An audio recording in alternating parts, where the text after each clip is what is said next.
Hello friends, आज के इस वीडियो में हम इतिहास के उन पन्नों को पलटेंगे जहां एक छोटी सी कॉल ने दुनिया बदल दी। तो चलिए शुरू करते हैं मोबाइल फोन के इस दिलचस्प सफर को।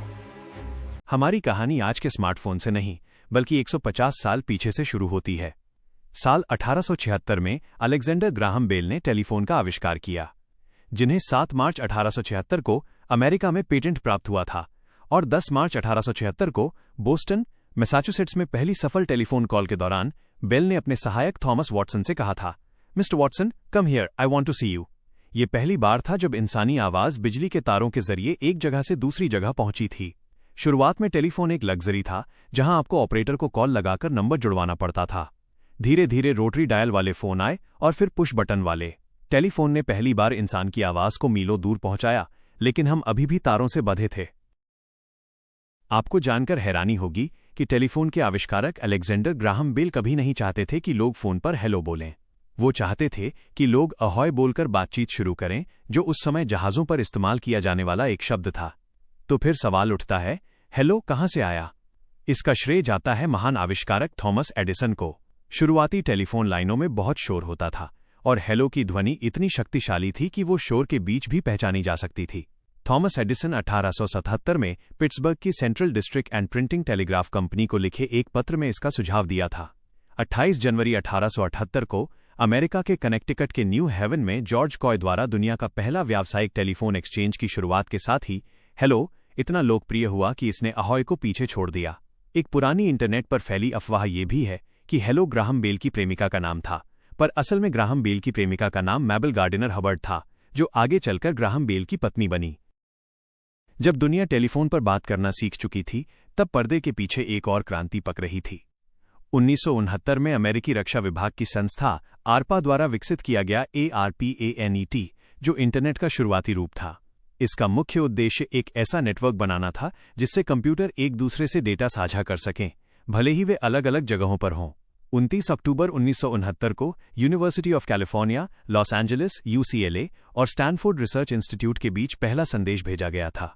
फिर 1989 में टिम बर्नर्स-ली ने वर्ल्ड वाइड वेब WWW का आविष्कार किया, जिससे इंटरनेट आम लोगों के लिए आसान हो गया। शुरुआती दिनों में इंटरनेट और टेलीफोन का गहरा रिश्ता था। हम डायल अप कनेक्शन का इस्तेमाल करते थे, जहां इंटरनेट चलाने के लिए टेलीफोन लाइन की जरूरत होती थी। अगर कोई फोन पर बात कर रहा होता तो इंटरनेट बंद हो जाता था। मोबाइल फोन के इतिहास की नींव 3 अप्रैल 1973 को रखी गई थी। न्यूयॉर्क की एक व्यस्त सड़क पर मोटोरोला के इंजीनियर मार्टिन कूपर ने दुनिया की पहली मोबाइल कॉल की। उन्होंने ये कॉल अपने प्रतिद्वंद्वी बेल लैब्स के जोएल एंजल को की थी, ये बताने के लिए कि उन्होंने पोर्टेबल फोन की रेस जीत ली है। उस फोन का नाम था मोटोरोला डायनाटैक 8000X। ये फोन आज के फोन जैसा बिल्कुल नहीं था, ये लगभग 1.25 किलो भारी था।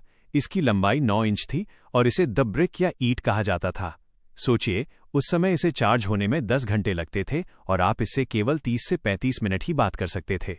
यहाँ एक दिलचस्प बात यह है कि दुनिया का पहला कमर्शियल 1G नेटवर्क 1979 में NTT कंपनी ने जापान में शुरू कर दिया था, लेकिन हाथ में पकड़ने वाला मोटोरोला का यह फोन 1983 में अमेरिका में व्यावसायिक रूप से लॉन्च हुआ।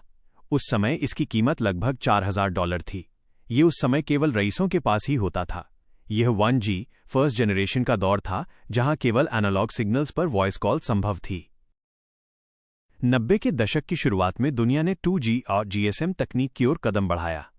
ये मोबाइल फोन के इतिहास का सबसे बड़ा मोड़ था, क्योंकि अब सिग्नल्स एनालॉग से डिजिटल हो गए थे। इसी समय मोबाइल फोन में SMS शॉर्ट मैसेज सर्विस यानी मैसेजिंग की शुरुआत हुई। 3 दिसंबर 1992 को इंजीनियर नील पापवर्थ ने दुनिया का पहला कमर्शियल SMS भेजा था। उन्होंने वोडाफोन के नेटवर्क के जरिए कंप्यूटर से एक ऑर्बिटल 901 मोबाइल फोन पर मैरी क्रिसमस लिखकर भेजा था, जिसे वोडाफोन निदेशक रिचर्ड जेविश ने प्राप्त किया था।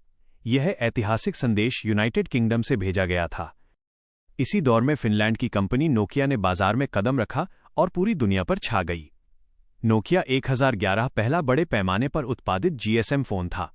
इसके बाद नोकिया 3310 और 1100 जैसे मॉडल्स आए, जो अपनी मजबूती और लंबी बैटरी लाइफ के लिए आज भी याद किए जाते हैं। इसी समय फोन में छोटे छोटे गेम्स जैसे स्नेक गेम और रिंगटोन्स का चलन शुरू हुआ। फोन अब केवल अमीरों का खिलौना नहीं रहा, बल्कि आम जनता के हाथों तक पहुंचने लगा था।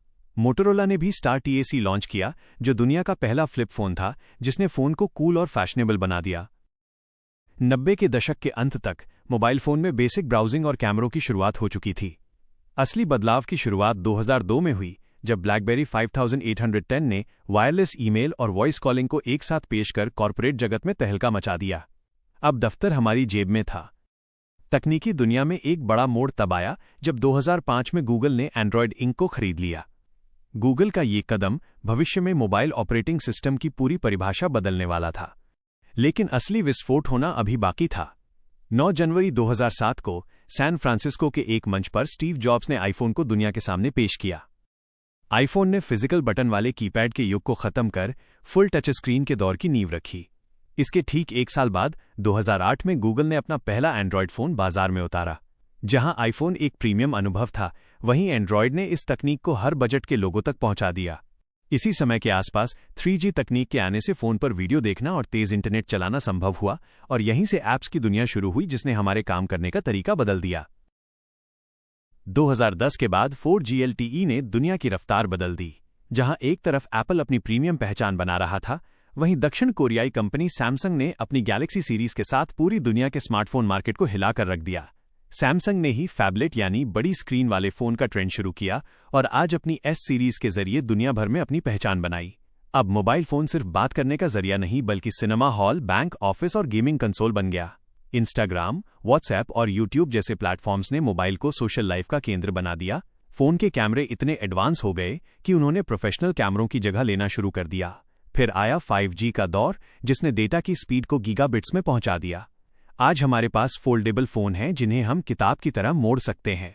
आर्टिफिशियल इंटेलिजेंस AI अब हमारे फ़ोन के हर हिस्से में है। आज का स्मार्टफोन पुराने समय के सुपर कंप्यूटर से भी अधिक शक्तिशाली है। तो दोस्तों, मोटोरोला की उस भारी फ़ोन से लेकर आज के इस पतले और इंटेलिजेंट स्मार्टफोन तक का सफ़र ये साबित करता है कि मानव कल्पना की कोई सीमा नहीं है। शायद भविष्य में तकनीक इतनी स्मार्ट हो जाए कि हमें हाथ में फ़ोन पकड़ने की ज़रूरत भी न पड़े। अब एक सवाल आप लोगों से, आपको कौन सी मोबाइल कंपनी सबसे ज़्यादा पसंद है? कमेंट्स में हमें ज़रूर बताएं। अगर आपको ये वीडियो पसंद आया हो तो इसे लाइक करें और हमारे चैनल को सब्सक्राइब करना न भूलें। मिलते हैं अगले वीडियो में, तब तक के लिए धन्यवाद।